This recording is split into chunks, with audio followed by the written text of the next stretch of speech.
Well, hello guys, Lotrish here. Today we are playing Besiege. It's on PC and it's available on Steam for those who are interested in the game after seeing this playthrough or just interested in the game. So, as you can see, we have several levels on this planet and some are under construction but coming in a future update.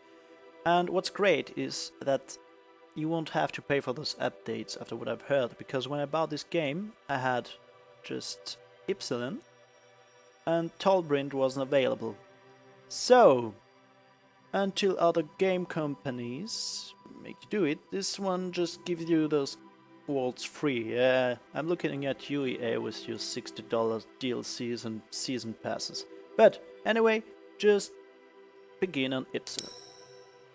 So, the main concept here is to go through those levels by building some machines that allow you to literally destroy everything on your way.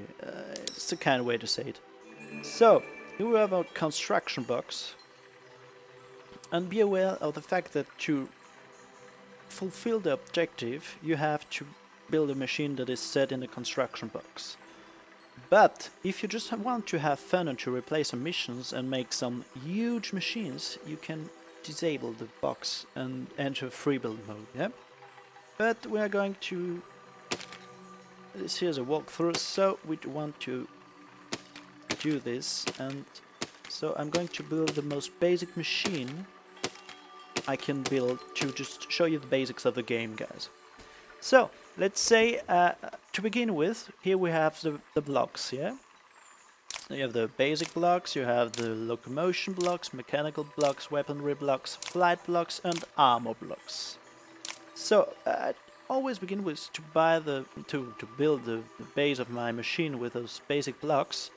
And let's say I just put a block here I didn't want to have. I have two options. I can hover over this block and press X, or I just take the erase block and click on it. You can also remap your keys if you want to. So, now that I've built this, I'm going to take those braces, and what they are going to make is that they are going to fasten the construction, make it way more stable. This will be very helpful when you will use very heavy weapons on your constructions, and that the construction will be under a lot of stress. So, I'm just going to use the basic wheels, large wheels, to get to this guy and destroy his little cottage. And now here's where the fun part starts, guys. It's where you choose what weapons you want to use. So, I like to use some metal blades, just for style, and no, maybe we'll get this guy, but I mean, this guy just doesn't give a single fuck. I mean, I'm just building this here in front of this house, and he's just standing there looking away like, you know, nothing can happen to him. But let's see about it. I'm going to use the shrapnel cannons. A little advice here: if for example you want to have the shrapnel cannon pointing to the right, just click on R till the cannon is set in the right direction. Okay? But here I just wanted to point to this guy, that's obvious. Well, I mean, we're the bad guys here, so we're going to use some bad guy style. You know, bad guys always have some flames and stuff like this, so I'm just putting those flamethrowers here for style. We're going to take torch too, because well, bad guys like torches.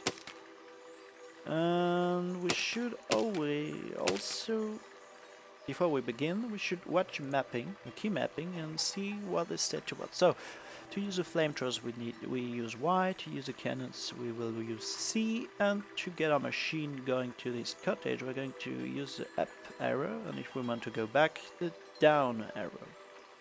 So, once the machine is finished, guys, you can set it on the ground and press this red triangle or spacebar.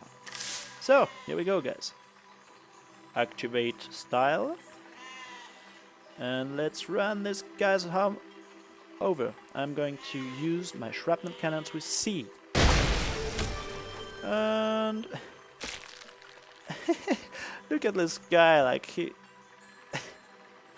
I just destroyed his home, and he just doesn't give a fuck once again. But let's get to the next zone, guys. So I'm going to destroy this machine and build something else because, well, the fun in this game, guys, is to try something out all the time, yeah? So, how to stress it?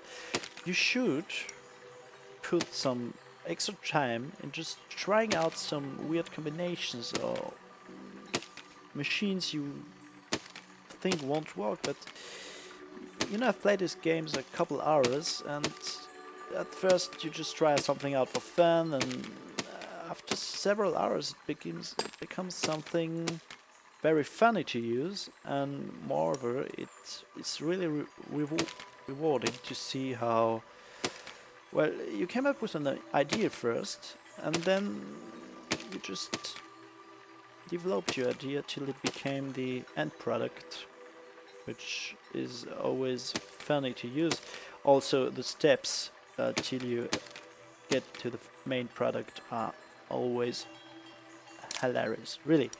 Because every time you build something, you make errors, and when you try out your machine, it just explodes, blows up, flies in different directions, or completely misses its goal. It's just very funny. I think this is going to happen to us here. I'm building a catapult because well, catapults are fun, and yeah, I like catapults. So I think also catapults is a great way to show you the different mechanics in this game. And so here we are going to build 4 catapults. And we will be aware of the fact that we have to stay in this box, yeah? But, I mean, if the box, for example, is hindering you, or you just so too late that your machine is too far behind in the box, you can just click on Translate a Machine and get it there, yeah, for example. So, I don't need that. It's cheating. So, no, it's not cheating, I'm just kidding, guys. So, let's just build our catapults.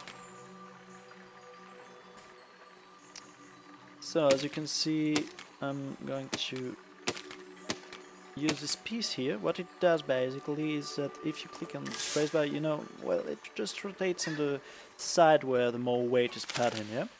And don't forget, braces, guys. Even on your catapults, because it makes them way more stable. See?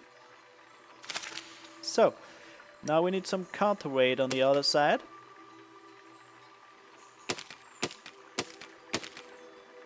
Not too much, I think. And then we need to see...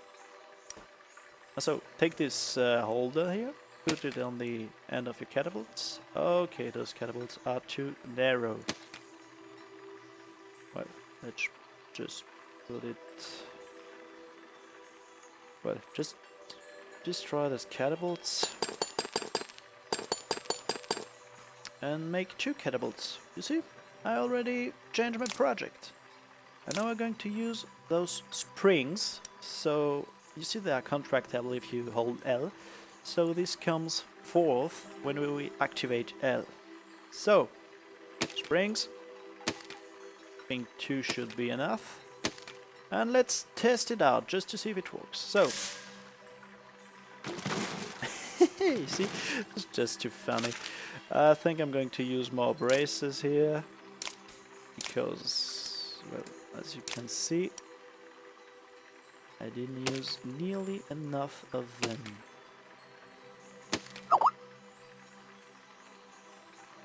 So, maybe now if I just shoot, well, it doesn't work that well, but maybe it will be enough just to complete our objective. So here I'm going to take the bomb, get it there, and guys, here we go.